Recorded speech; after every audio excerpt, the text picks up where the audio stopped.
So guys आज हाम्रो टोली फेरि आज माछा 2 भन्ने च्याप्टरमा जाँदैछ। हाम्रो यो फर्स्ट ग्याङ हो जुन हाम्रो सही साहबदेखि लिएर असै साहबदेखि लिएर हाम्रो प्रकाशको टोलीहरू पनि छौँ। टिमहरू यस्तो रहेको छ, बवाल रहेको छ एकदम। हामी झुलसुल छोरा सबै लिएर गएको छौँ। अब हाम्रो यो फर्स्टमा भनौँ सेकेन्ड भिडियो रहेको छ माछाको।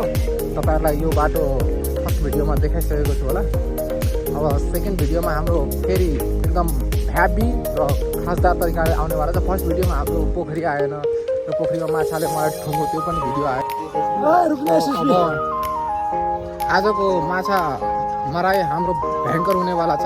हिजो तपाईँहरूलाई लगभग 1 मनको कुरा गरेको थियो होला 40 केजीको, तर हामीले त्यति मार्न सकेनौँ। आज लगभग हामी तपाईँहरूलाई भिडियोमा पनि माछा देखाउनेछौँ। र आज तपाईँलाई पोखरीको एरिया हिजो कति सफा गऱ्यो त्यो सबै हेराउनेछु। आजको भिडियो अलिक लामो हुन्छ तर पनि बेस्ट हुन्छ। एउटा हाम्रो त्यो एउटा पागल छ। सो गाइस गाली गर्ने कारण भनेको यही हो, यो चाहिँ पागल भनिदियो कि त्यही भएर हो। के भन्ने हो म नाइजेरियाको हस्पिटल भन्दा चाहिँ 2 जना मात्रै बोल्न छन् यार। सिधै सर सिधै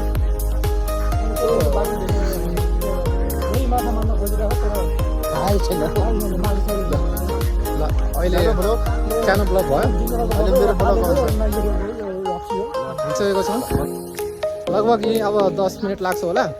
हाम्रो स्टेसन आइसक्यो, माछाको माछा मार्ने ठाउँ।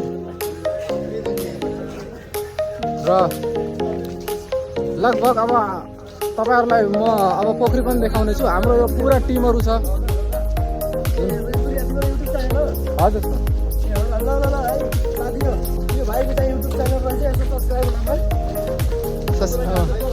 अब तपाईँहरूलाई म जस्ट अब 1 मिनटको डिस्टेन्समा छ पोखरी, त्यो पनि हेराउने छु। र हिजोको माछा तपाईँहरूलाई हेराउन सकिनँ, हिजोको ब्लगमा अलिक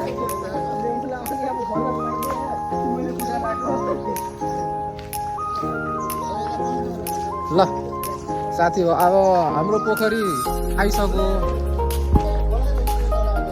यही हो हाम्रो डेस्टिनेसन। जुन हामीले हिजो सफा गरेको त्यो भाग रहेको छ, हिजो हामीले सफा गरेको।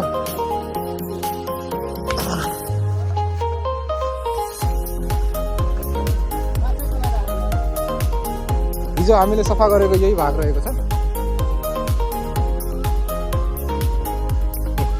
यहाँ नानीहरू यहाँ खेल्दै हुनुहुन्छ।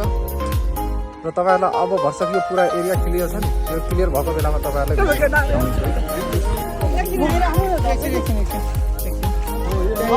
माथि हेर्नु क्या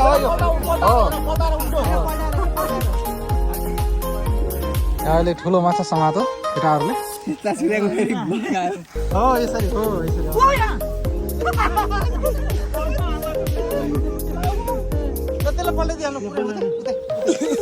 हाम्रो केटाहरूले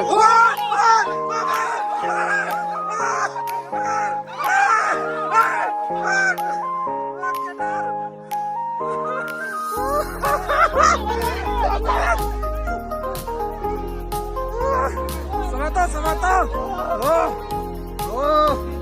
यस्तो हुनु पर्यो हाम्रो माछा। यहाँ 2-4 छ माछाहरू अझै समात्ने क्रम जारी छ हाम्रो।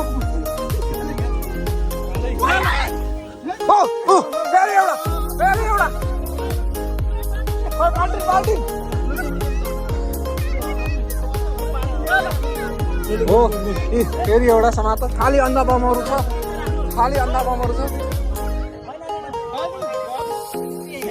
एउटा यो पनि हो। ल ल ल ल ल म धरिहाल्छु फेरि।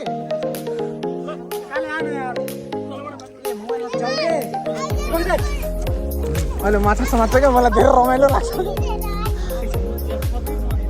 अब यहाँ केटाहरूले फेरि यहाँ अन्डा बम निस्किने भयो। हजुर So guys, हाम्रो माछा मार्ने कार्यक्रम एकदम जारी छ र सबैजना हामी माछा मार्नेतिर यो जङ्गलहरू काट्यौँ। यो भाग अझै बाँकी छ। यहाँ यति पुरा मेहनतले मारिरहेको छौँ। अब हेरौँ माछा कति हुँदो रहेछ। माछा भयो भने तपाईँहरूलाई म फेरि माछा पनि हेराउनेछु। यहाँ एकजना फ्र्याक्चर भइसक्नुभयो, उहाँ घाइते भइसक्नुभयो। बाँकी हाम्रो टिमहरू उहाँलाई रेगुलर रहँदैछ, एकदम मरिहत्ते गरिरहेछन्। म पनि यहाँ भिडियो बनाउनलाई आएको छु। अब एकछिनमा म राखेर तपाईँलाई